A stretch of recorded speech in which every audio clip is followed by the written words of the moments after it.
Good morning dear students. Lesson number 8 है ये। वैसे तो मैं आपको लास्ट 2 लेक्चर्स इसके डिलीवर कर चुकी हूँ, ठीक है। वो मैंने आपको बोर्ड के थ्रू डिलीवर किए थे और कुछ मैंने आपको बुक में करवाया था। तो इसमें से जो मैंने आपको बोर्ड के थ्रू करवाया था उसमें वही मैं आपको एक आज बुक में से भी करवा देती हूँ, क्योंकि कुछ बच्चों की ये समस्या रहती है कि मैडम आप थोड़ा इंग्लिश में करवा रहे हो। बेटा देखो, इंग्लिश में तो नहीं है, ऐसा तो बिल्कुल भी नहीं कि मैं इंग्लिश में करवा रही हूँ, क्योंकि मैं लिखती बेशक से पॉइंट्स हिंदी में हूँ, बट मैं आपको बोलती तो उसको इंग्लिश में ही हिंदी में ही हूँ, ठीक है ना। तो आपको इतना प्रॉब्लम नहीं होनी चाहिए अगर आप साथ साथ पढ़ोगे। जैसे मैंने अगर आज ये वाला टॉपिक करवाया है, अगर मैंने ये टॉपिक बोर्ड पे करवाया है, अगर आप इस टॉपिक को देखोगे मेरे से सुनने के बाद, तो बिल्कुल भी मैं 1% भी ऐसा चांस नहीं है कि आपको समझ में ना आए। क्योंकि अगर आप बोर्ड वाला देख रहे हो और आप फिर बुक से पढ़ोगे, चाहे मैंने आपको बोर्ड में इंग्लिश में लिखे हैं पॉइंट्स, तब भी आपको ये बुक में से समझ में आएगा, ठीक है ना। तब भी आपको ये समझ में आएगा बुक में से, अगर आप इसको वीडियो को अगर ध्यान से देखते हो फिर बुक में से करते हो। तो आप इसको वीडियो को ध्यान से देखो और फिर बुक में से पढ़ो और साथ साथ काम करो। ऐसा नहीं है कि 4-5 लेक्चर इकट्ठे हो गए हैं फिर एकदम से देखने हैं आपको, बेटा ऐसे नहीं चलेगा।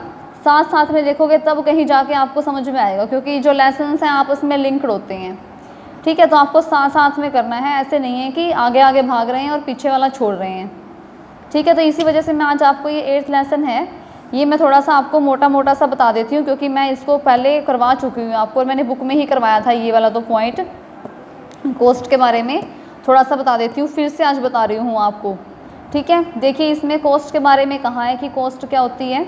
जब भी हम कोई प्रोडक्शन करते हैं तो प्रोडक्शन करते टाइम पे जो भी हमने रिसोर्सेज यूज़ किए हैं प्रोडक्शन करने के लिए, उन रिसोर्सेज को यूज़ करने के बदले में, वो साधनों को यूज़ करने के बदले में हमने क्या किया है, कुछ ना कुछ पेमेंट किया है उन साधनों को।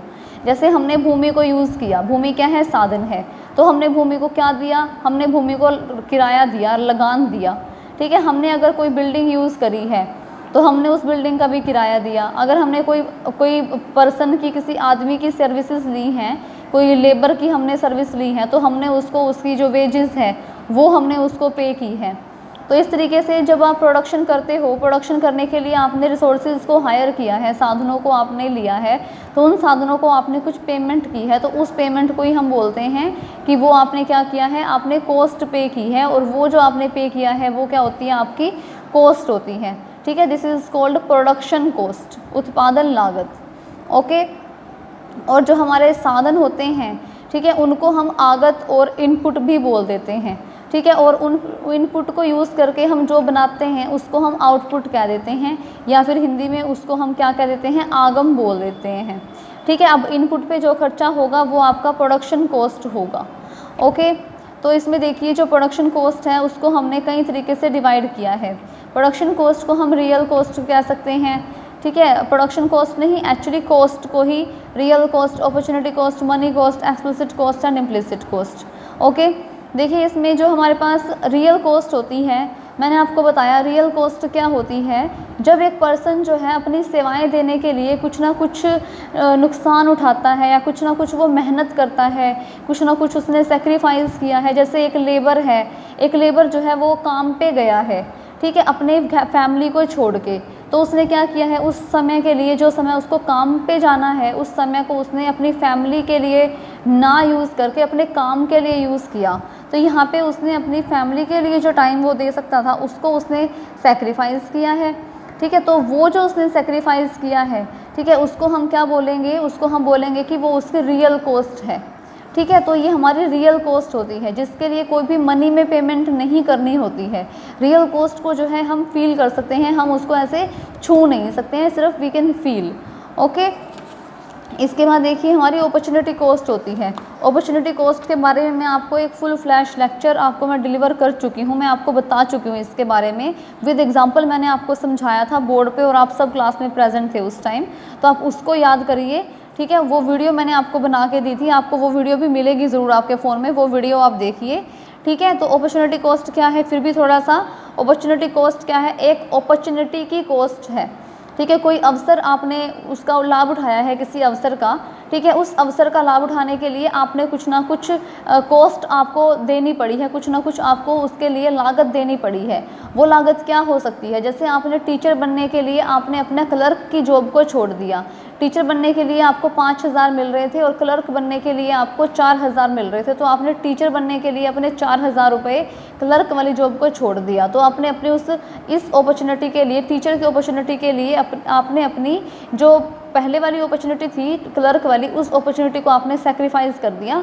तो फिर वो जो आपका 4,000 रुपये है क्लर्क की कॉस्ट जो होती, जो सैलरी मिलती, वो 4,000 रुपये आपकी किसकी कॉस्ट आ जाएगी, वो आपकी टीचर बनने की कॉस्ट है, और उसको आप अपॉर्चुनिटी कॉस्ट बोल रहे हो। ठीक है, आप अपॉर्चुनिटी कॉस्ट में जो आप खुद के घर में रहते हो उसकी भी कॉस्ट होती है, उस कॉस्ट को भी हम अपॉर्चुनिटी कॉस्ट कहते हैं। ठीक है, मतलब कि अगर आपने वो घर आप खुद ना रह के अगर आप किसी को किराए पे दे देते तो आपको वो पैसा मिलता, बट अब आपने किराए पे नहीं दिया, आपने उस किराए का सेक्रीफाइस कर दिया for living in their house, in your house. ठीक है, तो जो किराया आपने सेक्रीफाइस किया है खुद रहने के लिए, वो जो किराया है वो क्या होगा, वो हमारा क्या है, उसको हम बोलेंगे कि वो जो है अपॉर्चुनिटी कॉस्ट है।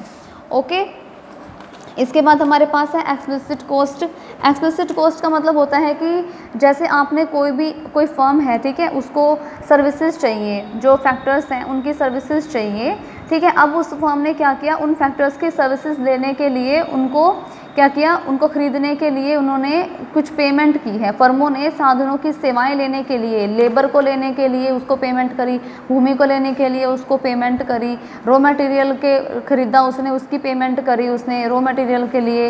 ठीक है, लोन्स वगैरह लिया उसने तो उसने लोन्स पे इंटरेस्ट की पेमेंट करी। मतलब उसने सर्विसेज लेने के लिए जो पेमेंट की है उसको हम क्या देते हैं, एक्सप्लिसिट कॉस्ट। ओके, उसको हम बोल देते हैं एक्सप्लिसिट कॉस्ट, और ये जो कॉस्ट होगी ये हम किसी बाहर वाले व्यक्ति को पेमेंट करते हैं। ठीक है, इसके बाद हमारे पास है इम्प्लिसिट कॉस्ट। इम्प्लिसिट कॉस्ट हमारी एक तरीके से अपॉर्चुनिटी कॉस्ट का ही पार्ट है। जिस घर में आप खुद रह रहे हो, जो आपके खुद के रिसोर्सेज हैं, ठीक है, उन रिसोर्सेज की जो कॉस्ट है, ठीक है, जिनको आप यूज़ कर रहे हो और आप बाहर किसी को नहीं दे रहे हो, तो वो कॉस्ट को आप क्या बोलते हो, इम्प्लिसिट कॉस्ट बोल देते हो। ठीक है, जो इम्प्लिसिट कॉस्ट है वो क्या है, आपके जो भी उद्यमी हैं, जो एंटरप्रेन्योर्स हैं, ठीक है, उन्होंने अपने साधनों की अवसर लागत है उनकी, जैसे उद्यमी का अपना खुद का जो उसका जो फैक्ट्री है, ठीक है, अब उसने खुद अपनी फैक्ट्री में काम कर लिया, अगर वो उस फैक्ट्री को किसी और इंडस्ट्री को दे देता, किसी और फर्म को दे देता, तो उसको पैसा मिलता वहाँ से, बट उसने ऐसा नहीं किया है। ठीक है, तो इस केस में क्या होगा, इस केस में उनको वो क्या होगा, उस फैक्ट्री की जो कॉस्ट उसको बाहर से मिलती, वो उसकी अपॉर्चुनिटी, वो उसकी क्या होगी, इम्प्लिसिट कॉस्ट होगी। Implicit cost are cost of self supplied factors, जो उसके खुद के रिसोर्सेज हैं उनकी जो कॉस्ट होती है। ठीक है, इसके बाद देखिए मनी कॉस्ट क्या है, जो भी प्रोडक्शन करने के लिए या फिर सेल करने के लिए जो भी हमने मनी लगाई है, सेल करने के लिए हमने क्या किया है, हमने एडवर्टीज़मेंट पे खर्चा किया है। ठीक है, हमने क्या किया, हमने सैम्पल्स वगैरह बनवाए, उन पे हमने खर्चा किया। प्रोडक्शन के लिए, प्रोडक्शन की कॉस्ट आपने प्रोडक्शन करने के लिए खर्चे किए हैं। ठीक है, जो भी आपने मनी में पेमेंट किया है साधनों को खरीदने के लिए, उनको किराए पे लेने के लिए, उसको आप क्या बोल दोगे कि वो आपका मॉनेटरी कॉस्ट है। ठीक है, इसके बाद देखिए, इसके बाद इन्होंने दिया हुआ है कि जो हमारा कंसेप्ट ऑफ टोटल कॉस्ट है वो क्या होता है। कल मैंने आपको वीडियो के through concept of total cost को करवाया था। देन टोटल कॉस्ट क्या है, किसी भी चीज़ का आप एक फिक्स्ड क्वांटिटी में प्रोडक्शन कर रहे हो, याद रहे एक निश्चित मात्रा का उत्पादन करना है आपको। सपोज़ कि आपको 500 कॉपीज़ बनानी है और उसका उत्पादन करने के लिए आप जो भी कुल धन खर्च करोगे, सपोज़ आप 2,000 रुपये खर्च करोगे, तो वो जो 2,000 रुपये आपने खर्च किए हैं वो क्या है, उस निश्चित मात्रा का उत्पादन की क्या है, वो कॉस्ट है, total cost. Okay, total cost of production is a sum of all expenditure, जितने भी आपने खर्चे किए हैं incurred in producing a given volume of output, जो भी आपने एक गिवन है, जो भी आपने प्रोडक्शन करने के लिए जितना भी आपने क्या किया है, कॉस्ट किया है, उसको हम बोल देते हैं कि वो क्या है, हमारी टोटल कॉस्ट है। और जो टोटल कॉस्ट है 2 टाइप्स की होती है, total fix cost and total variable cost. ठीक है, तो देखिए जो आपकी टोटल फिक्स, इन दोनों से फिक्स और वेरिएबल से मिलके ही बनती है जो टोटल कॉस्ट होती है। ठीक, जो आपको टोटल कॉस्ट को पढ़ने से पहले आपको पता होना चाहिए टोटल फिक्स कॉस्ट क्या है, टोटल वेरिएबल कॉस्ट क्या है। जो टोटल फिक्स कॉस्ट होती है, टोटल फिक्स कॉस्ट को हम सप्लीमेंट्री कॉस्ट बोलते हैं। ठीक है, और जो हमारी सप्लीमेंट्री कॉस्ट है, फिक्स कॉस्ट है, ये जो है आपको शॉर्ट रन में देखने को मिलती है। ठीक है, शॉर्ट रन में ये ऐसा होता है कि कोई ना कोई आपका फैक्टर जो है वो फिक्स्ड होता है, जैसे कि आपको लास्ट लेसन्स में आप कर चुके हो। ठीक है, fixed cost are cost which do not change with change in quantity of output. कि जो फिक्स कॉस्ट है वो एक ऐसी कॉस्ट है जो कि चेंज नहीं होगी अगर आपने अपने उत्पादन में चेंज किया है तो। चाहे आप उत्पादन 0 करो, चाहे आप उत्पादन जो है 1 करो, चाहे उत्पादन 2 करो, चाहे उत्पादन 6 करो, आपकी जो फिक्स कॉस्ट है वो हमेशा फिक्स ही रहेगी। ठीक है, चाहे आप उत्पादन ना भी करो तभी भी जो फैक्ट्री आपने किराए पे ली है उस फैक्ट्री का आपको फिर भी रेंट तो देना ही पड़ेगा। चाहे आप उस फैक्ट्री में बिल्कुल जाओ भी ना, ताला लगा के रखो वहाँ पे, फिर भी आपको क्या करना पड़ेगा, आपको देना तो पड़ेगा उसका किराया। जो मशीन्स आपने वहाँ पर सेट की हुई हैं, चाहे आप उन मशीनों को चलाओ भी ना, बट फिर भी जो है उन मशीनों के ऊपर डेप्रिसिएशन लगाओगे आप। ठीक है, बस फ़र्क इतना होगा कि अगर चलाओगे तो ज़्यादा डेप्रिसिएशन लगा लोगे, अगर नहीं चलाओगे तो थोड़ा कम डेप्रिसिएशन लगा लोगे, बट डेप्रिसिएशन लगाओगे ज़रूर। ओके, तो इस तरीके से जो आपकी फ़िक्स कॉस्ट होती हैं वो आपकी ऑलवेज़ फिक्स रहती हैं। उनका जो कर्व होगा वो इस तरीके से शो होगा। एक फिक्स्ड जो आपकी कॉस्ट है उस फिक्स कॉस्ट को आप यूज़ करके आप उस फिक्स कॉस्ट के अंदर आप कितना मर्जी प्रोडक्शन कर सकते हो। चाहे आप ना करो तब भी उतनी आएगी, चाहे आप ज़्यादा करो तब भी उतनी आएगी। और जो आपका टोटल फिक्स कॉस्ट कर्व होगा वो OX एक्सिस के पैरेलल बनेगा, इसके पैरेलल होगा वो। ठीक है, इसके बाद देखिए हमारे पास है वेरिएबल कॉस्ट और प्राइम कॉस्ट। जो हमारी नेक्स्ट कॉस्ट है टोटल वेरिएबल कॉस्ट, इसको हम प्राइम कॉस्ट भी बोल देते हैं। इसको हम साथ में क्या कह देते हैं, इसको हम और भी नाम से बुलाते हैं, जैसे कि इसको हम बोलेंगे डायरेक्ट कॉस्ट भी बोल देते हैं, प्राइम कॉस्ट और वेरिएबल कॉस्ट। ये 3-4 नाम हैं इसके जो हम लेते हैं। जो फिक्स कॉस्ट है उसका ही उल्टा होती है ये। जैसे फिक्स कॉस्ट तो अगर आप क्या करते थे, 0 प्रोडक्शन करते थे तो 0 आती थी, 0 नहीं आती थी, वो आपकी 10 आती थी, राइट। बट जो आपकी वेरिएबल कॉस्ट होगी, अगर आप 0 प्रोडक्शन करोगे तो आपकी वेरिएबल कॉस्ट भी 0 ही होगी। ठीक है, अगर आप प्रोडक्शन ज़्यादा करोगे तो वेरिएबल कॉस्ट ज़्यादा होगी, प्रोडक्शन कम करोगे तो वेरिएबल कॉस्ट कम होगी। ओके, तो देखिए इसमें variable cost is one which varies, जो चेंज होगी, वेरी करेगी at the level of output varies. जैसे जैसे आपका उत्पादन बदलेगा वैसे वैसे आपकी जो कॉस्ट है वो भी बदलेगी। ठीक है, तो जो आपकी कॉस्ट होती है वो आपकी 0 भी हो सकती है अगर आप प्रोडक्शन नहीं करोगे। ठीक है, मैक्सिमम तो वो हो ही सकती है। और याद रखना जो आपका फिक्स कॉस्ट कर्व है वो OY एक्सिस से स्टार्ट होगा, और जो आपका ये वाला है टोटल वेरिएबल कॉस्ट कर्व होगा वो हमारा 0 पॉइंट से पॉइंट ऑफ ओरिजिन से स्टार्ट होगा और वो ऊपर की तरफ जाएगा और आपको वो इन्वर्स एस की तरह नज़र आएगा। ठीक है, उल्टा एस आपको ये नज़र आएगा कि स्टार्टिंग में क्या होगा, हमारी जो टोटल कॉस्ट है वो थोड़ी घटती हुई दर से, मतलब कि आपको बढ़ती नज़र आएगी। बढ़ती हुई दर से भी कह सकते हो आप, एक पॉइंट के बाद वो थोड़ी घटना स्टार्ट होगी धीरे धीरे, बट बढ़ेगी, बट घटती दर से बढ़ेगी, फिर एक लेवल के बाद वो बिल्कुल ही बढ़ना स्टार्ट हो जाएगी।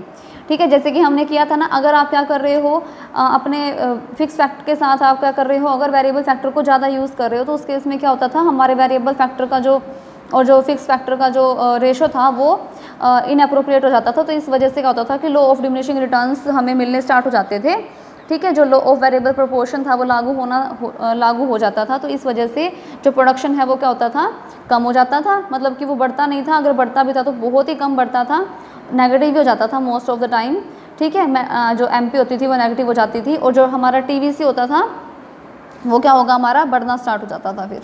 ठीक है, मतलब कि हमारी टोटल कॉस्ट इंक्रीज़ होगी। अगर आपको लास्ट वीडियो देखे हैं बेटा देखो तो आपको ये समझ में आएगा, अदरवाइज़ अगर आपने पीछे वाली वीडियो नहीं देखे तो चाहे मैं कितना भी जोर लगा लूँ आपको ये समझाने के लिए, आप ये नहीं समझ पाओगे। पीछे वाली वीडियो देखना बहुत ज़्यादा ज़रूरी है। आगे देखिए आप, ये देखो आपके कर्व से भी यहाँ पे इस टेबल से शो हो रहा है, अगर 0 प्रोडक्शन है तो हमारा जो वेरिएबल कॉस्ट होगी वो भी 0 होगी, अगर प्रोडक्शन बढ़ेगा तो कॉस्ट भी बढ़ेगी। ठीक है, ऐसे ही चलता रहेगा इसके अंदर। इसके बाद देखिए जो डिफरेंस है वो आपको दिया हुआ है, मैं बोल चुकी हूँ डिफरेंस भी, पढ़ाते पढ़ाते आप पढ़ लेना है इसको। इसके बाद है जो हमारा एन इम्पोर्टेंट ऑब्जर्वेशन, जो हमारा फिक्स कॉस्ट और वेरिएबल कॉस्ट का जो डिफरेंस है वो सिर्फ शॉर्ट रन में ही होगा, लॉन्ग रन में नहीं होगा, बिकॉज लॉन्ग रन में जो सारे के सारे फैक्टर्स होते हैं वो वेरिएबल होते हैं, कोई फैक्टर फिक्स नहीं होता है। लास्ट वीडियो में बताया था आपको।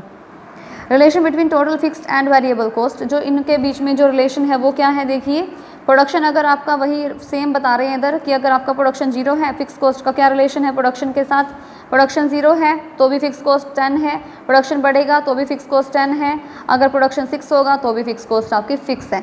ठीक है, और वेरिएबल कॉस्ट का और इसका क्या रिलेशन है, मैं अभी बता चुकी हूँ कि अगर वेरिएबल कॉस्ट क्या होगी, अगर प्रोडक्शन 0 है वेरिएबल कॉस्ट भी 0 होगा, प्रोडक्शन बढ़ेगा तो ये भी बढ़ेगा, प्रोडक्शन अगर वेरी करेगा तो कॉस्ट भी वेरी करेगी। ठीक है, टोटल कॉस्ट का और प्रोडक्शन का या फिर इन तीनों का क्या रिलेशन है, टोटल कॉस्ट क्या होगा, इन दोनों से मिलके बनेगा। ठीक है, और क्या होगा इसमें, जब भी आप डिफरेंस निकालोगे, जो आप देखोगे डिफरेंस, आप अपना कर्व देख सकते हो, जो हम कर्व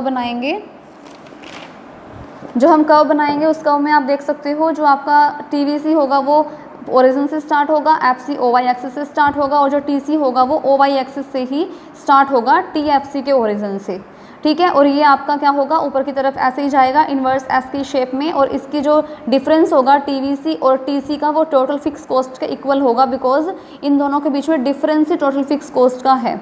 ओके, तो TFC जो होगा हमारा क्या होगा, उत्पादन के सारे स्तरों पे क्या रहेगा, इक्वल रहेगा। TVC उत्पादन के साथ साथ बढ़ेगी, और जो हमारा TC है वो क्या होगा, TVC वक्र के जो है इक्वल होगा, और इनके बीच का जो डिफरेंस है वो TFC के इक्वल होगा, ठीक है। तो ये आपका हो गया रिलेशन, और ये आपको अच्छे से करना है। कल हम करेंगे एवरेज कॉस्ट, ठीक है। बहुत अच्छे से आपको ये करना है।